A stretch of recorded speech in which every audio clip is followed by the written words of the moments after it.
ओम शांति। आज 18 एप्रिल 2026 साकार मुरली। बाबा कहते मीठे बच्चे तुम्हें माने बाबा द्वारा सम्मुखें पाठ पढ़ुच।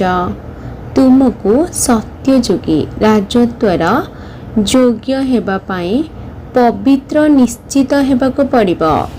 आजिर प्रश्न बाबांकर क्यों कर्तव्य को केवल तुम्हें पिला माने ही जानिछ। उत्तर तुम्हें माने जानिछ जे बाबा आमर पिता शिक्षक तथा सद्गुरु अटंती।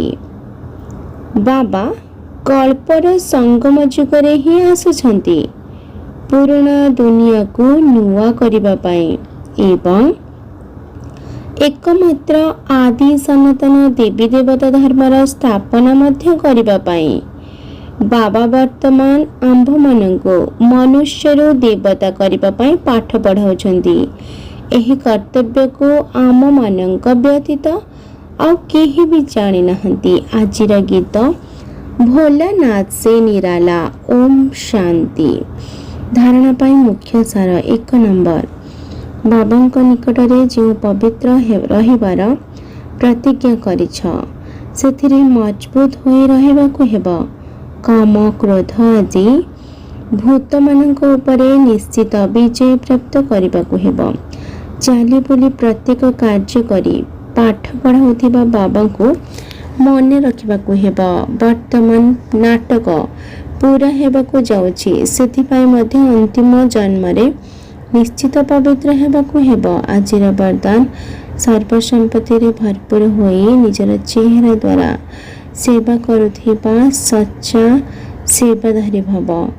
जो पिला माने सर्वसंपत्ति रे भरपूर बा संपन्न रही थांती सेमानंकर नयन द्वारा बा मस्तक द्वारा ईश्वरीय निशा देखा जाई थाए। सेमानंक चेहरा ही सेवा करि थाए। जो मानक पाखरे अधिक किंबा कम जमा थाए ताहा मध्य सेमानक चेहरारो जणा पड़ी थाए। जेपरी केही जदि उच्च कुलर होई थांती तेबे तांकर चेहरा रे ही सेही भली झलक एवं फलक अर्थात निशा देखा जाउ थाए। सेही परी तुम मानकर चेहरा प्रत्येक संकल्प प्रत्येक कर्म स्पष्ट करि देउ तेबे कुहाजिबा सच्चा सेवाधारी। आजिर स्लोगान समय एवं संकल्प रूपी संपत्ति संचय को करी जमार खाता को बढ़ाओ। समय एवं संकल्प रूपी संपत्ति को संचय करी जमार खाता को बढ़ाओ। आजिर अव्यक्त इशारा महान हेबा पाई मधुरता एवं नम्रतार गुण को धारण कर। जेतेबेले परस्पर को मीठा खुआउछ सेतेबेले अल्प समय पाई मुह मीठा होई जाउछि किंतु तुमे निजे ही मीठा होई जाओ। तुम मुखरे सर्वदा मधुर बाणी रही थाओ।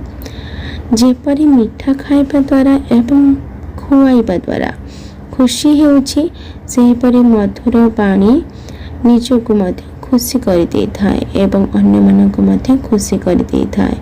तेनु एही भले सर्वदा समस्त को मुख मीठा करुथा। सर्वदा मीठा दृष्टि मीठा बाणी एवं मीठा कर्म ही कर। अच्छा आज याद प्यार मीठे मीठे शिखलाधे संतान मानक प्रति माता पिता बाप दादांकर मधुर स्नेह संपन्न शुभेच्छा एवं सुप्रभात। आत्मिक पितांकर आत्मिक संतान मानंकु नमस्ते। आत्मिक संतानंकर आत्मिक माता पिता बाप दादांकु याद प्यार नमस्ते नमस्ते नमस्ते। शुक्रिया बाबा शुक्रिया। अच्छा ओम शांति ओम शांति ओम शांति।